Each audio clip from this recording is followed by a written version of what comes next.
the stock market, meaning companies, new highs. I'm not fucking leaving. The show goes on. Nuts. They're nuts. They know nothing. An online network called Internet. Well, it's very hip to be on the internet right now. Welcome, my degenerates. The rest of your life starts right now on Market Mania, the no bullshit approach to all financial markets, including crypto, digital racehorses, darknets, and of course, the largest casino in the world, the US stock market. Today on Market Mania, we have the pick of the day, of course, Atai Psychadelics, Tesla cars and plants, Tops drops the ball, and our first topic, digital racehorses. People are breeding digital racehorses and spending real money. This is something I've gotten into recently. It's a new NFT, or it's actually been around for about a year. It's digital racehorses. You can buy them, collect them, breed them, and most importantly, race them for real money. And recently, one sold for $125,000. What do you think about this one, Brett? So I started following this project on Twitter like a year ago. I think I was one of their first Twitter followers. They followed me on Twitter too. Unfortunately, I did not put any money in. I didn't do anything other than be like, hey, that looks kind of cool. I went to check it out. I believe that like the good horses were extremely expensive back then. And I was like, you're in like this really early product. I'm not paying you $100K for this digital item. Not exactly sure. I've seen some complaints on Twitter that it wasn't exactly a fair launch. It benefited like whales and insiders, which is a common refrain in crypto. So I really haven't paid attention. I think the concept is very cool, but where's the skill? Where's the randomness? Like, where's the distributed playing field for people that want to come in? Do you have a chance to level up and get a secretariat type of horse, or do you have to spend a lot of money to do that? Yeah, and that's something that they've talked a little bit about, and something that I think makes the project really cool is they've got these kind of first generation horses, which are kind of ranked from top to bottom based off their bloodline. But something they've mentioned is that the game of skill really should be in the breeding, and that you can actually take a kind of a lower level, like level 10, number 1 being the highest, 10 being the lowest. You could take 2 level 10s, and if you know how to breed correctly, you could potentially make a horse that's the secretariat and better than any racehorses that were available in the first place, which I think is cool because it, like you said, allows you to level up. Yeah, as long as skills involved. I have a question about these horses. So I watched the race. I watched it on Pete Manzanelli's stream a couple weeks ago. It was pretty cool. I actually thought it was very interesting. Basically, you buy a horse, you can race the horse, you can breed the horse. I guess you can sell the breeding rights to the horse to somebody, or make another horse and then sell it to other people, correct? And that's right. When you're racing the horses, I assume there's some bit of random, some bit of randomness in it, that the best horse is not always going to win every the race, right? So that's right. So there's they do 100,000 simulations. Generator built in with all the statistics. They do 100,000 simulations, and then they pick one, and that's the one that actually goes off. Oh, cool. So when you buy a horse, do you know all the statistics of it, like where it ranks in speed and burst and all that? No. Okay. No, so that's something you kind of have to figure out through racing your horse. But you're right; those are the different traits. Is are they going to come out? Are they going to be a pacer? Or are they going to kind of lead wire to wire? What's their distance? You kind of have to figure those things out, and then you can use that to make your horse a better breeder. Or do they have weather? Like, can I get a mutter of a horse? That's really a great question. Today they don't. But they're talking about like buying some Decentraland and doing going into a metaverse, and you could go to the racetrack in Decentraland based on the weather there. There might be some effects to the horses and stuff. So the future for this is really dope. That'd be cool. All right. Next up, we have the Atai Tops drops the ball. Yeah. So Tops yesterday they had their big NFT launch. Well, first the day before they did a free pack for the first 20,000 people. Inside the pack, I got a wooden coin. Some people got a bronze, silver, or like gold, but I think 80% of people got a wooden coin, and they were just like, there are all these memes like Top Shot versus Tops. Like, how is your first introduction to people opening this pack and getting a wooden coin with like no explanation of what it's for? So then they do their packs yesterday. It was either $5 for the cheap one, and I think $100 for the expensive one. You could get 10 of each, and they had to delay it. There was a lot of traffic, I think bots or whatever, and a lot of people too. Like I showed up. And then I couldn't get my payment to go through. Like there's something wrong with my address, and it sold out really quickly. The $100 packs were reselling for like a few hundred on up right away. So there's a lot of demand for the packs. I question whether there's going to be any demand for these cards. Wax is pretty shitty, no offense. Tops, they're fairly like low end card brand from my understanding, more mass market. They're just static images. It's just not that exciting. And I think so many people are just looking to flip after seeing the money you can make doing that in Top Shot. But Top Shot has that ecosystem of buyers that's there. I think it's like 99% flippers. I don't know if this thing's going to go anywhere personally. Is the resale market for the cards open? And is it strong?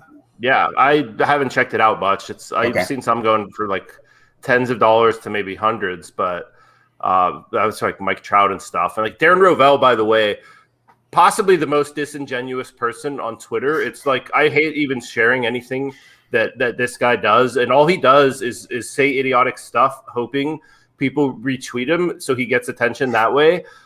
Really like a shameful to even call this guy a journalist. I would say he's constantly shilling Zed Run and hating on Top Shot because he owns that Zed Run horses and he doesn't have any Top Shots. But in any event, he wrote this. So, do your own research when it comes to him. We've got a message in the chat from Sean. The Tops drop yesterday was absolute bullshit. My card got charged over $1,000, so I assumed I was getting packs and quit trying. Yeah. Same thing happened to me. It was really bad. See, if Matt's showing up to buy it, he has interest in one thing, is making money on those. He's not interested in holding or collecting these. Very true. You might hold them for a while and hope the price goes up to sell. Yeah, well, like, I wasn't when going to sell them. First of all, their marketplaces were confusing. It's too confusing. I don't even know what cards I own. I got some cards, but I think it was like a promo pack. I don't think I got the cards I tried to buy, and they charged my credit card, just like a guy in the chat saying. But then they took away the charges, so that my credit card's not showing the charges anymore, and I didn't get those cards, but I did get a promo pack, so I have no idea what's going on. You can't do first come first serve on these drops, man. It gives all of it to bots. It's like ridiculous. Top Shot like set the way with the queue system. The fact that somebody would come out and just go back to first come first serve when the bots are all over the place is honestly just like an insult to the customer at this point. All right, moving on to Tesla cars and plants. Yeah, so that's me. So like Tesla, I wanted to talk about Tesla today because all you see in the news, every day there's like a new news drop that's negative.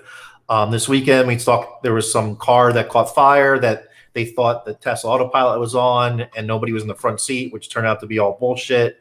Elon tweeted out that that car didn't even have autopilot, didn't have that capability. So basically they were full shit. Somebody probably was in the front seat, whoever was driving drunk, and probably got out of the car and left the scene with the other two people dead. That's pretty much the best guess. Also today, another story came out where the Germany plant that they were just opening up is going to get delayed down the road. So the stock opened down $20, but now Tesla's up $3. And if you've been listening to me for the last month, I'm very bullish on Tesla. They have earnings next Monday. It's just constant bad news after bad news, but the company's still producing, and there's no one in the space that's even close to them. I don't care if you're talking about Waymo for autonomous or Lucid for their car coming out or Rivian. No one competes with them. They're just killing the space. They're just like a year or two ahead of every other company. I just don't see all the bearishness that everyone else wants to see in Tesla. I think it's similar to Bitcoin, where the people that miss out in Bitcoin just don't want to believe it and very bearish about Bitcoin. It's the same thing with Tesla. Everyone who's missed out on this huge rise the last 5 years just hates the stock. And they've held up relatively well. I mean, the market has dipped pretty far in the last couple of weeks, and I think Tesla's really hanging in there, especially with some of this negative press they've been getting out there. Yeah, so Tesla got added to the S&P 500 maybe like 3 months ago or something like that. And it got added at $695 a share. And even us on the show, everyone included, thought that the stock would go down after it got included the S&P. We thought all the buying pressure for the last year was for that ad, and once it got added, the stock would get crushed. And meanwhile, the stock's $30 higher than where it was the day they got added. So, I mean, they're just killing it. So I love Tesla. I like the story. I just respect Elon a lot for not giving a fuck. And also, like, he's pushing forward good technology, getting us to space, like clean electric self-driving cars. Like, these are important. They make the world a better place, his products. But it's still a $700 billion market cap or something. And so my concern, like, if I don't like Tesla stock, I'm a little like worried that like a lot of the upside of them continuing to execute, continuing to own self-driving is already baked into the price. Like that's my fear with Tesla. Doesn't mean I'm anti it or like bearish on the stock or like think it's a bad company. It's just that a lot of the upside to me seems like it could be already priced in. Well, how would you respond to that, Matt? Stocks don't trade on valuations anymore. Yeah. Tesla's never traded on valuation, right? That's a good point. and Amazon and Tesla have never traded on valuation because if you sold them on valuation, you would get killed over the last 15 years. Yeah.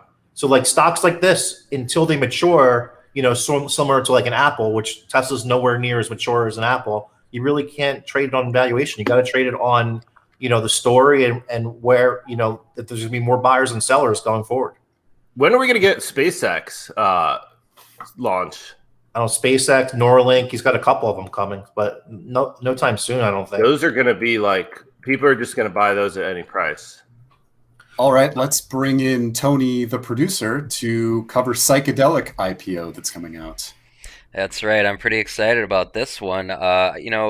There's been a lot of research into psychedelics to help people with mental health issues, post-traumatic stress disorder.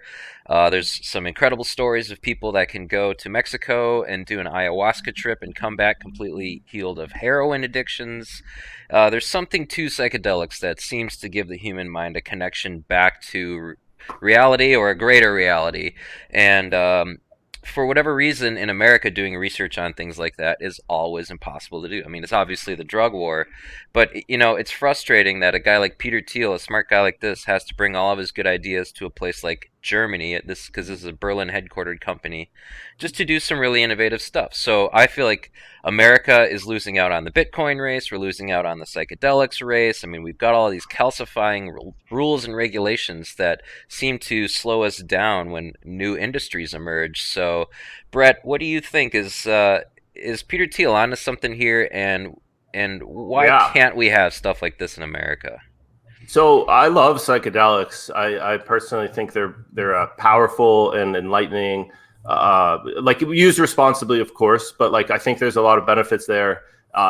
Colorado has like legalized mushrooms, I think, in Oakland, California. So like there are some places that are recognizing the benefits of it.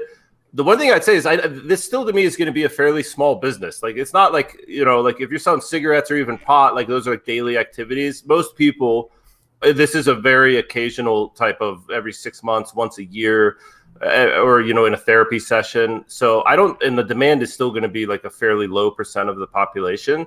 So I don't look at this as like some huge, like money-making business. I do think you have billion-dollar companies in this space for sure. And it's also similar to how I say Elon's making the world a better place, makes the world a better place. So I'm all on board. Matt, are you going to be microdosing when this finally comes to the U.S.? And if so, can you please macrodose and do a show for us? What do you think? Yeah, I'd be open to trying it. I've never tried that kind of stuff, but I definitely would. And I would also do a show with being on that stuff too. It'll be fun. You wouldn't want to do the show on a virtual. I don't know. Not your first time, at least. I think we all gotta sample and then do a show sometime. That would be a great show. That would be a disaster. The question for me is, are they going to go kind of more of the pharmaceutical route and charge ridiculous prices to insurance companies, or are they going to go the retail route? Because I see a much larger market and opportunity to kind of price gouge if they go that pharmaceutical route. I'm not sure from the article, so we'll have to see. It's an interesting question. Part of me, I'm a little torn on legalizing like marijuana and stuff. It's so much easier and less regulated to get it now. I mean, it's just ubiquitous. But once it becomes regulated, now you got to jump through hoops. But that's right. That's another conversation, probably for a different show. I'm gonna get out of here, and you guys should do some picks of the day. Thanks, Tony. All right. Well, safety glasses on. This is not investment advice. It's time for the Market Mania pick of the day.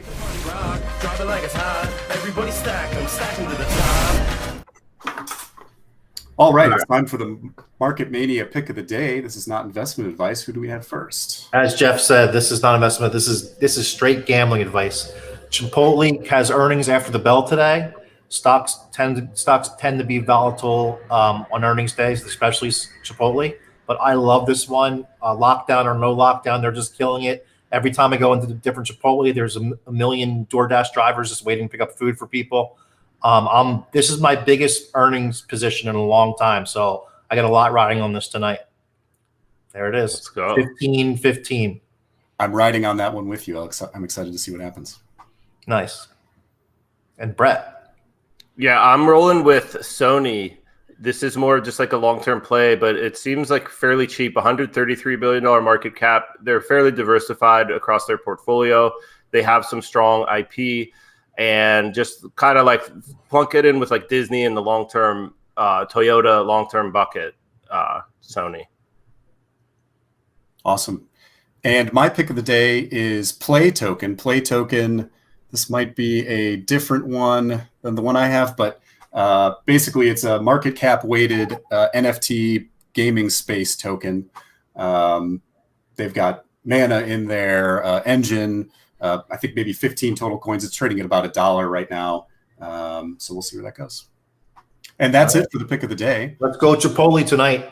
Big position, guys. You'll see my reaction tomorrow on the show. I'll either be really happy or really sad.